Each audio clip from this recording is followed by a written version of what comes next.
कामदेव को यौवन से इसलिए जोड़ा गया क्योंकि कामदेव वहां निवास करते हैं जहां से यौवन की, सौंदर्य की, भावनाओं की शुरुआत है, और वो स्थिति वही है। जैसे आपने कभी अपने आप को क्लेंस नहीं किया, एक एग्जाम्पल कि आपने कभी अपने आप को क्लेंस नहीं किया।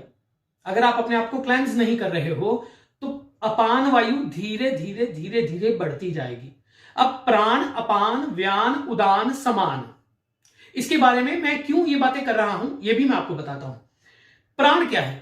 प्राण है हमारे जीवन की ऊर्जा, वो ऑक्सीजन, वो शक्ति, वो किसी भी कार्य की तरफ लगने के लिए और किसी भी कार्य की तरफ उद्भासित होने के लिए, अपने जीवन में अग्रसर होने के लिए, वो जो ऊर्जा हमें चाहिए वो प्राण है।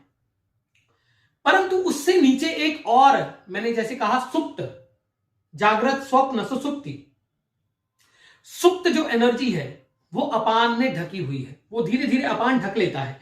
जब व्यक्ति 16 साल का होता है और 15 साल का होता है, जब वो पूरे यौवन में होता है 25, 26, 30 साल तक, तब उसके अंदर वो अपान वायु कम होती है।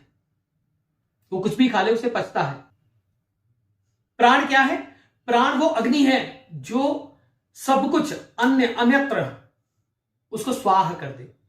जब हम मंत्र में भी बोलते हैं स्वाहा, तो क्या होता है?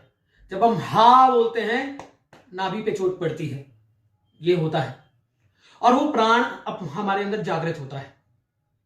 अब जो नीचे ढका हुआ परत डल गई एज के साथ में, इंसान 16 का था, उसके अंदर बहुत शक्ति थी, यौवन था।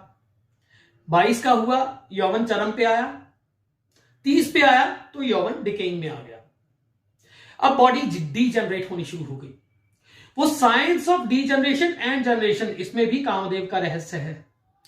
प्राण, अपान, व्यान, उदान और समान। प्राण वो ऊर्जा जो स्वाहा रूपी ऊर्जा जो हमारे नाभि को जागृत रखती है। और अपान क्या है? वो ऊर्जा जो हमारे डे टू डे एक्टिविटीज, भावनाओं से, खाने से, पीने से जो ऊर्जा हमारे अंदर बन रही है, जो यूरिनरी ट्रैक्ट में जा रही है, वो जो हम अपने जीवन में कभी अपने आप को क्लेंस नहीं करते, कभी अपनी ऊर्जा की तरफ ध्यान नहीं देते, कभी भी किसी भी प्रकार की कोई ऐसी क्रिया नहीं करते, तो अपने अंदर अपान बढ़ती जाती है। अपान वहां वास करती है, कहां? जहां मूल आधार चक्र है वो कोहरे से ढकता जाता है। जब वो कोहरे से ढकता जाता है, उस अपान रूपी वायु से ढकता जाता है, तो वो निष्क्रिय होने लगता है। जब वो निष्क्रिय होने लगता है तो सबसे बड़ी समस्या क्या आती है मालूम है? सबसे बड़ी समस्या आती है, जैसे ही व्यक्ति के अंदर एज बढ़नी शुरू होती है तो उसको पेट से संबंधित समस्याएं आनी शुरू हो जाती हैं। और जैसे ही उसकी एज बढ़नी शुरू होती है, उसके अंदर भावनात्मक मैच्योरिटी आनी शुरू हो जाती है। भावनात्मक मैच्योरिटी का अर्थ आज के समय में हम ये कहते हैं कि ये तो बहुत मैच्योर हो गया, अब ये नाचता नहीं, गाता नहीं। उसके अंदर वो भावना वो आनी शुरू हो जाती है कि लोग क्या कहेंगे, कोई देख रहा होगा, कुछ ऐसा होगा, कुछ वैसा होगा। तो वो भावनात्मक जो बंध उसके अंदर लग जाते हैं वो गलत है।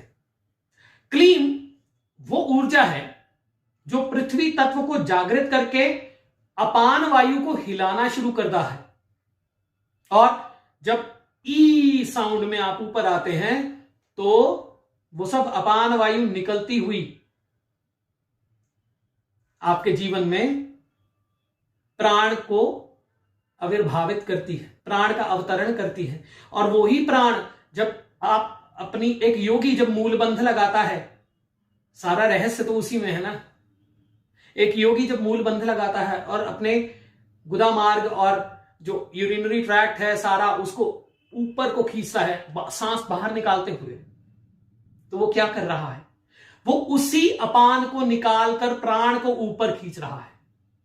जो प्राण उसमें आ गया अब उसको ऊपर खींच रहा है। और साइंस क्या है? हमारी बॉडी का सारा जो खेल है वो प्राण और अपान के साथ में है। अब इसके साथ में एक चीज, एक प्राण है जिसको हम वायु रूपी कहेंगे उसे, वो है व्यान, वो आपके इमोशंस, वो हार्ट के पास रहती है, अनाहत के पास, वो व्यान है। फिर है उदान, वो आपके कंठ में रहती है, जिससे मैं बोल रहा हूं, ये उदान वायु है। और फिर है समान। समान वायु को ये नहीं पता कि ये प्राण है कि अपान है, उसका कार्य है वो सभी नाड़ियों में जाएगी, सभी नाड़ियों में प्रवाहित होगी। चाहे वो प्राण है वो उसको भी प्रवाहित कर देगी, और अपान है वो उसको भी प्रवाहित कर देगी। अब जीवन में जहां तक circulation of the thoughts and circulation of blood also है, वहां तक, जहां तक रक्त जा रहा है, जहां तक प्राण जा रहा है, जहां तक आपकी ऊर्जा पहुंच रही है, क्या आपको रोग आएंगे?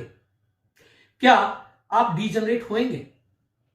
डीजनरेशन का प्रोसेस तो है ही, परंतु क्या आप उसे रोक सकते हैं? क्या आप उसे संभाल सकते हैं? क्या आप उसे रिवर्स कर सकते हैं? क्लीन उन सब चीजों को रिवर्स करता है।